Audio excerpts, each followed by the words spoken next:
Hello, my name is Alex Merced from alexmerced.com, and what I want to talk to you about today is why taxes matter. There are three main reasons that I'd like to discuss. The first one being time. The bottom line is that for you to earn the money that you use to spend on anything, you have to give up a portion of your time, of your life, by working. So every dollar you make represents time you gave up. So when you pay more taxes, when you have to pay increased costs due to regulations, that's more time that is being taken away from you, whether it's time from your kids, time from your community, or money that could have been donated to those causes, charities, etc. Bottom line, there is a cost. The second reason is ethics.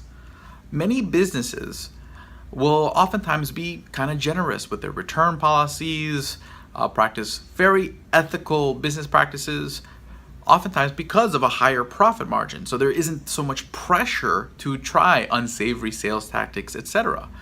So what happens, while there are going to be people who are going to be ethical no matter what, and there are people who are unethical no matter what, there's always those on the margins who little factors can change their behavior.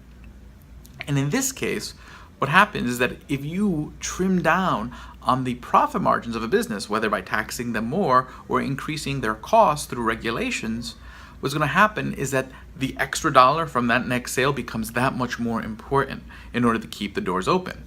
So getting that next sale becomes life or death, which can push people to practice more unsavory sales tactics and actually create a culture of unethical behavior because you're putting the pressure to do so. And the third reason is capital formation.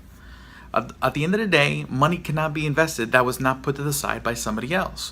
While it doesn't always have to be in a savings account, somebody has to have some dollar somewhere that they've chosen to defer to the future. Okay, so basically for me to take your $100 and start a business with it, you have to choose not to spend your $100.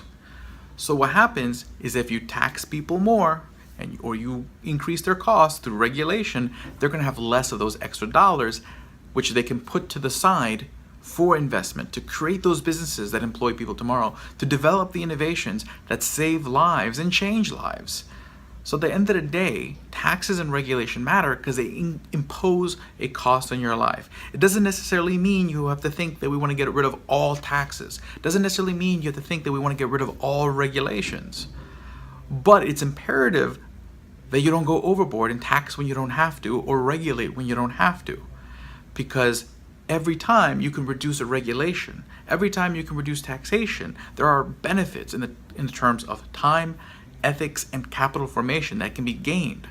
So it's important to have a discussion over which regulations are truly necessary and which ones just honestly should be rethought. First, same thing with taxes. How much do we really need to tax? And that comes down to a conversation of what the government should actually do.